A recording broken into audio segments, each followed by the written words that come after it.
Hi, I'm Veronica Vance. Coming up, we head to Cobo Center for the Detroit Kennel Dog Show. Take an enlightening look at the Holocaust Memorial Center, and then we go on a unique statue tour downtown, so stay tuned. Production funding for this program was made possible by the Detroit Metro Convention and Visitors Bureau, driving tourism growth in Metro Detroit since 1896. More information is available at visitdetroit.com.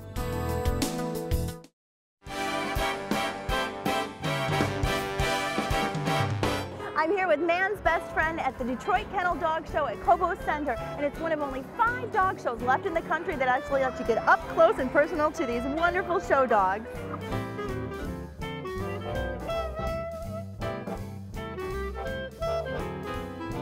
So Dick, this is really exciting. I'm surprised at the huge turnout. This is a big deal, the dog show. Yes, it is. This is a big day for us. We've been going on for a number of years now. So as a spectator, what makes it such a neat event to come to? If you don't have a dog, you can come and see what? Oh, you can come and see probably over 150 different breeds represented by the AKC. And probably AKC about is? The American Kennel Club. Okay. And there's probably at least another dozen or so that are not quite recognized yet by the AKC, but are in process. They're called Foundation Service Stock. So then what actually is happening? It's competition, it's a competition. Yes, there are all the basic breed judging, which is going on in 15 rings. And then we have special events, which are, like we have sheep herding, hunting events, a police canine dog, to show the dogs actually how they work in real life. When they're judging, what are the judges looking for? Well, each dog has its own standard, which again is set by the American Kennel Club. So the dog is judged against a standard. Well, can we take a look around? Yeah, sure. Show me some of the key spots. All right.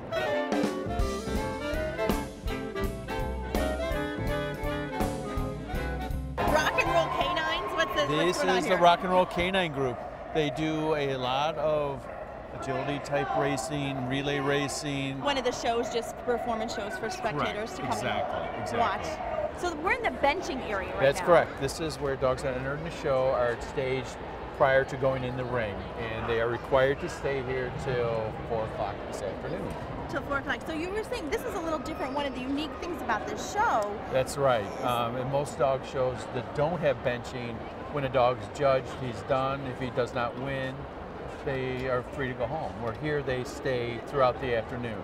So if you're coming down to look at dogs and talk to breeders, you have a perfect opportunity because the dogs are here and you can actually see them, interact with the breeders, and get a lot of good education on the type of breed you're interested in. So Dick, this is what's going on behind us here. This is sheep herding. This is an exhibition and just showing a true working dog in its environment. It's actually one of my personal favorites because these dogs are so fast and they respond so quick. It really shows his training and what they're bred to do. So yet another event. Another event. This is terrier racing, and it's all terrier breeds, of course. And what they do is they drag a bait that the dogs chase down this 300-foot course. This is the area. These are not technically pedigree breeds yet.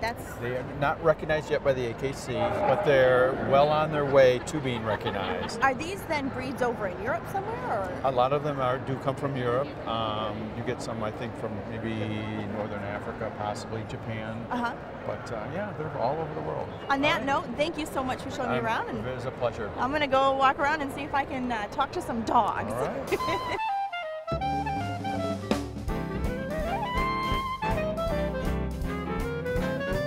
It's a Berger Picard. Oh, it's a beautiful sound. And Berger is the French word for sheepdog, and Picard is Picardy, which is where in France they're from.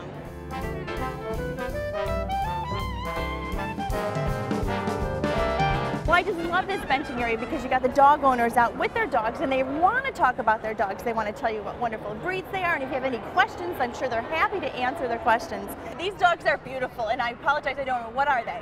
They're a Leonberger dog. Leonberger dogs. Oh, they're gorgeous. How much do they weigh? He weighs about 135 pounds, but he's a puppy. He's 11 months old, so he's still growing. This is our adult male. He weighs about 125 pounds. So he's on the small end of the So these are the lap range. Dogs of the Leonbergers. Very much. This is a Tibetan Terrier, and it's a terrier, not a terrier, but from Tibet. Yes. Exactly. What can I hear? Hello, look at this beautiful fluff ball. You're so pretty. Oh, they're gorgeous. So how do you like the dog show here in Cobo? Oh, yeah. I've come every year for 25 years. Oh, wow. Yeah, we're here every year with our dogs. And have you won, or what's? Yeah, she got her first point today. She did? Yeah, she's only 7 months old. Well, this is a beautiful dog. What kind of dog is it? It's an Afghan hound. Afghan hound? This is Arthur Akiki Gahichi, and he's Arthur what? Arthur Akiki Gahichi? Akiki Gahichi. Okay, sounds Hawaiian.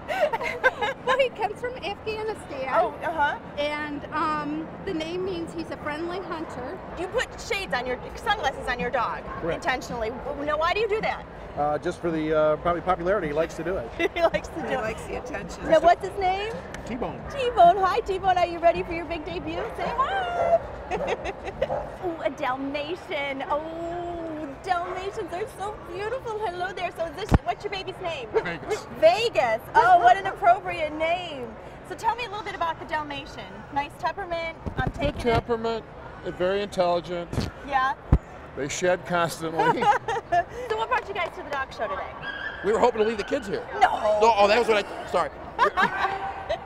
No, we just wanted to see the dogs. The boys love dogs, and we just wanted to look at all the different breeds and have some fun and pet some dogs. And get some ideas. Get some ideas. It's nice how you can go up and talk to the owners and pet the dogs. And find out how good they are with families, or how easy they are to train, or if they're nice or fun, fun family dogs and things like that. And they'll talk to you and let you know pretty much any questions you have, they'll answer. So it's pretty nice.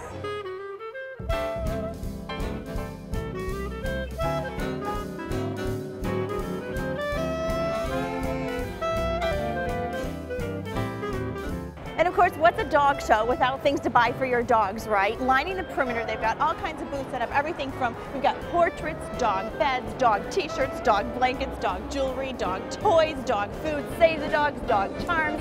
Come and get your picture taken of your dog professionally framed. I mean, you name it, they've got it.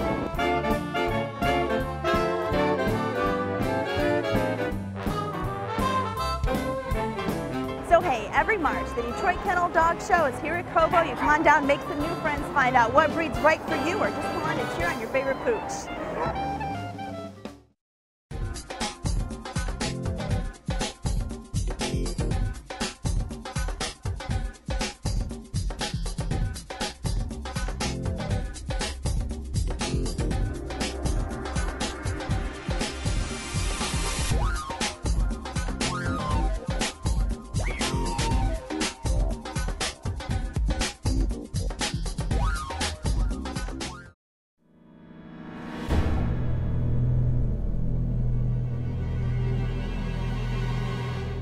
The Holocaust Memorial Center in Farmington Hills is America's first of its kind, and the memorial's powerful and moving exhibits not only capture the horrors of the Holocaust, but how the vibrant Jewish culture prevailed over the unspeakable events.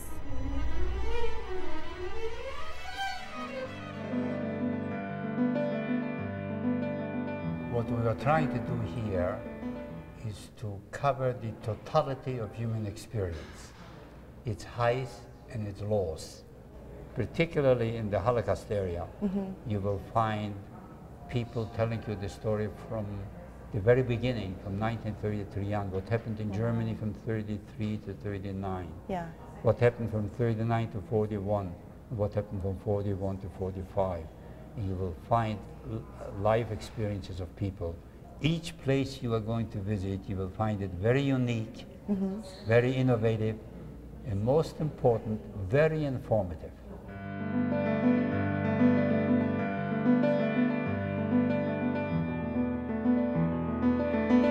this is the timeline. It actually spans 4,000 years, 4,000 correct? But no, so this is just one cell segment This is in just time. one section. Yeah. So there's really a lot. I mean, you could spend an hour Oh, yeah. just looking at this. Oh, yeah. More than an hour. More than an hour.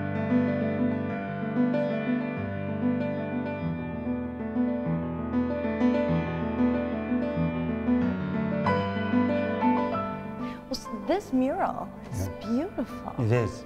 It's a very powerful mural. Yeah. It was created by a local person by the name of Anatoly Shapiro. He depicted the typical Jewish village or small shtetl that existed in Europe, especially before World War I. Very vibrant community, participating in almost every trade that you can imagine. This represents a Passover meal, which is called the Seder, that is done on Passover night, and you have the saying on top, which says, "This is the poor bread that our forefathers ate in the land of Egypt. Whoever is hungry, let them come in and eat. This year we are here. Next year, hopefully, we will be in the land of Israel. This year we may be slaves. Next year we'll be free."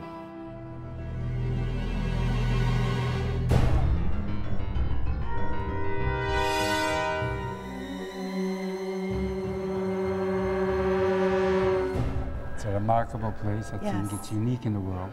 Well, Rabbi, thank you so much. Thank you. They have so many interactive videos here that really teach you about the history, and they're so interesting. 17,000 Jews of Polish origin are expelled across the German-Polish border.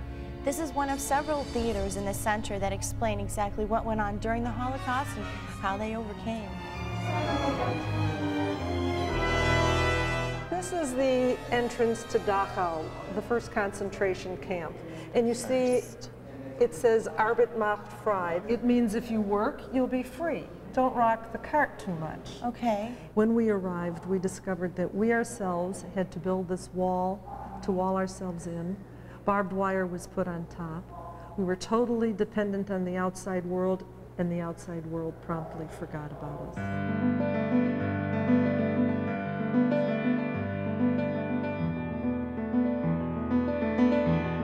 You know, Veronica, a lot of people are afraid to come because they think that they're going to be depressed, and it's horrifying, and it is depressing and it's horrifying, but we like to think that they leave on a positive note, because while we dwell on the past, this isn't a history lesson, it's a future lesson, and we try to have people think of themselves as being empowered to take the responsibility to make a difference and make this a better world.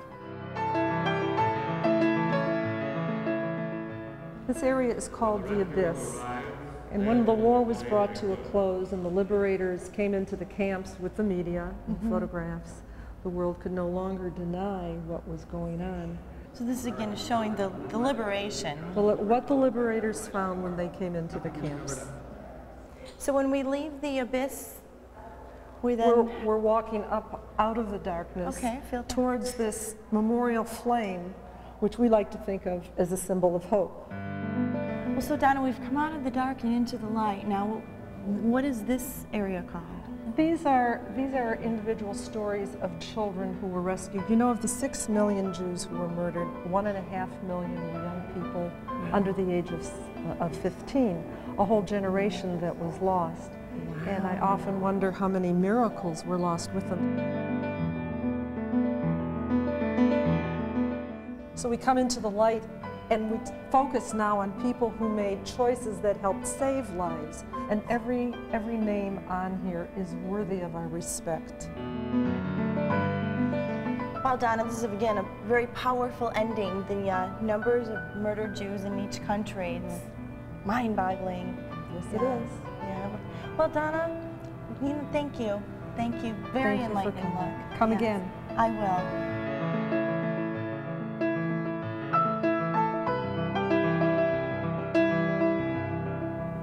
To really get the full impact of the Memorial Center, you could easily spend 5 or 6 hours here, because everywhere you look, every little nook and cranny, there's something interesting, something that's going to teach you about what went on.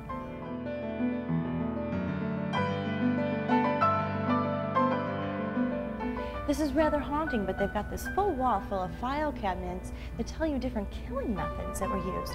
This one's talking about gas chambers. We've got another one you can read about euthanasia programs. We thought it was very appropriate that this building should stand out and be seen. It's a building that's enclosed in a very dark brick wall with wires around it. There's a bunch of very hard geometric forms. Certainly inside the same thing happens, whereas the Heritage Museum is tall and a little more natural light, and then you descended down the ramp going down into the Holocaust Museum, and then you rise back up out into the more optimistic time and talk about the concept of righteousness. The tale of the Holocaust is one of epic proportions, full of unnecessary evils, but also full of strength and courage, and the Holocaust Memorial provides an insightful and thought-provoking look into one of the darkest periods of human history.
Plenty of things to see and do in Metro Detroit this month, and our calendar of events is up next to point you in the right direction.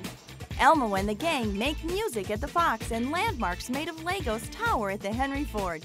The DIA's Experiment lets you help choose their stories, and Next to Normal makes its Michigan premiere. Burn calories with free ice skating at this year's Motown Winter Blast. Then indulge in Hamtramck's Punch Key Day celebration. Travel to the zoo for a wild winter African adventure. Then thrill to the rhythms of the Lion King at the Opera House. Meet current and former players from 4 major Detroit sports teams. And the Detroit Boat Show sails into Cobo. Get ready for the great outdoors and lakefront living. Then head to the Fox to experience the Beatles with rain. Shipshewana on the Road brings their outdoor market to Warren, and dog lovers head to Cobo to be educated and entertained. To learn of any changes, log on to visitdetroit.com or call 1-800-DETROIT.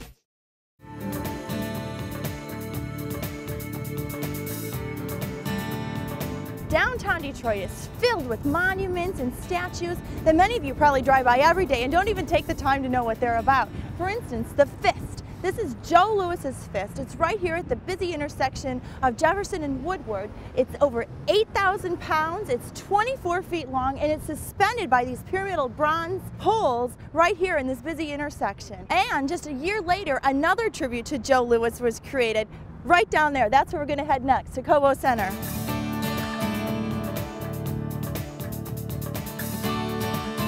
If you want to see the rest of Joe Louis, also known as the Brown Bomber, they have a larger-than-life statue of him right in the entrance of Cobo Hall, just down the street from the Fist.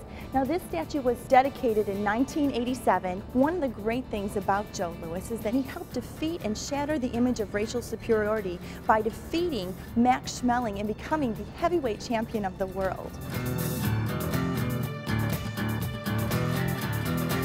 Now, this circle monument that is right here at Hart Plaza along Jefferson Ave was dedicated in 2003, and the name of it is called Transcending, and what it represents is the never-ending cycle of hard work. We here in Detroit are hard workers, right? And what it does is it also complements the bronze reliefs that are set about. These bronze reliefs are mounted on cut slabs of granite, and again, they represent the hard work that goes on here in the city. Look at this one, all the hands clasped together. And down here on the ground, we've got some positive sayings about health insurance, health and safety protection, guaranteed pensions, grievance procedures. So this path of sayings along here kind of comes to a point and end, and it says we want more schoolhouses and less jails, more justice and less revenge. Wouldn't that be nice? Now, here along the riverfront at Hart Plaza is the Gateway to Freedom International Memorial to the Underground Railroad. It was dedicated on October 20th, 2001. Now, what's significant about this is it commemorates Detroit's pivotal role as a gateway to freedom for the thousands of African Americans who were escaping slavery and finding freedom just across the river in Canada. And directly across the river is another set of statues welcoming the escaped slaves to Canada. Now, right in the center of Hart Plaza is the Horace E. Dodge Fountain. Now, how this came to be was Anna Thompson Dodge, the wife of late auto pioneer Horace E. Dodge, gave the city $1 million to have a fountain built in honor of her late husband and her son. This stainless steel fountain is comprised of 2 steel legs that meet by a circular ring at the top to a height of 30 feet above a black granite pool. Now, in the summertime, there are over 300 jets and lights that create all kinds of patterns. It's a great place to cool off in the summertime, and again, it's a very well-known monument in the city of Detroit. Now, here along Woodward, in front of the Coleman A. Young Municipal Center, is one of the most recognizable symbols of Detroit, the spirit of Detroit. Now, this 26-foot tall statue was dedicated in 1958. Now, what exactly does that spirit mean, you may ask? Well, in his left hand, he's holding a sphere with rays emanating from it that symbolize God, and in his right hand, he's holding a family group that symbolizes all human relationships.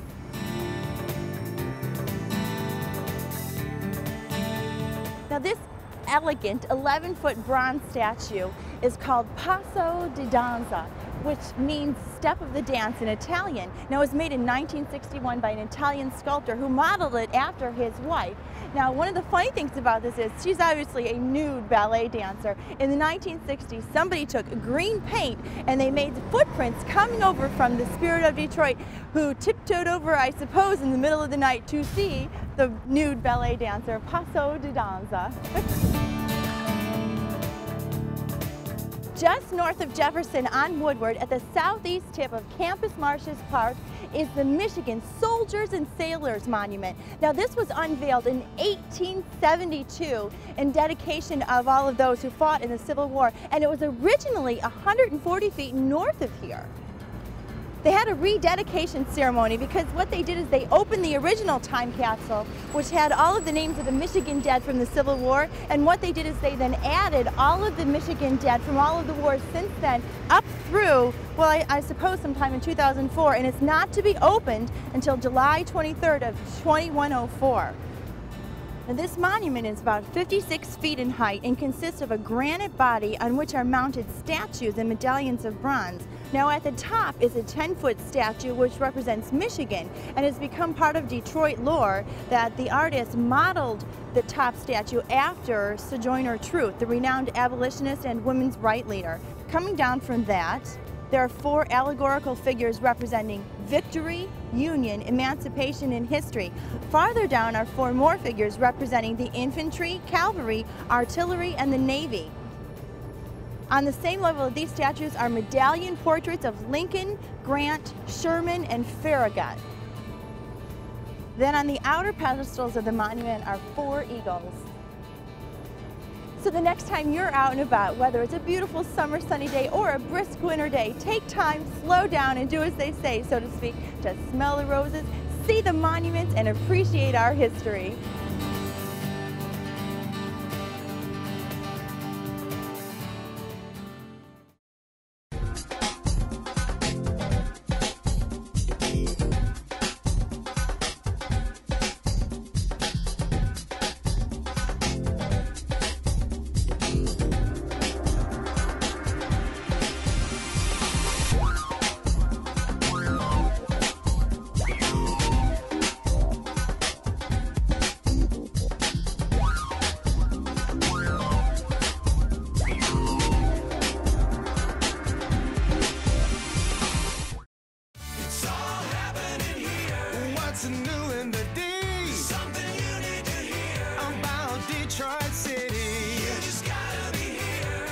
Truly believe what is like in the deep. It's all happening here. Well, that's our show. Thanks for watching. I'm Veronica Vance. And remember, if you'd like more information on any of the places we visited, log on to visitdetroit.com. So until I see you next time, go out and explore on your own and discover the D. To learn about discounts and special offers for featured attractions, plus how to get copies of Visit Detroit magazine, click on visitdetroit.com. Production funding for this program was made possible by the Detroit Metro Convention and Visitors Bureau, driving tourism growth in Metro Detroit since 1896. More information is available at visitdetroit.com.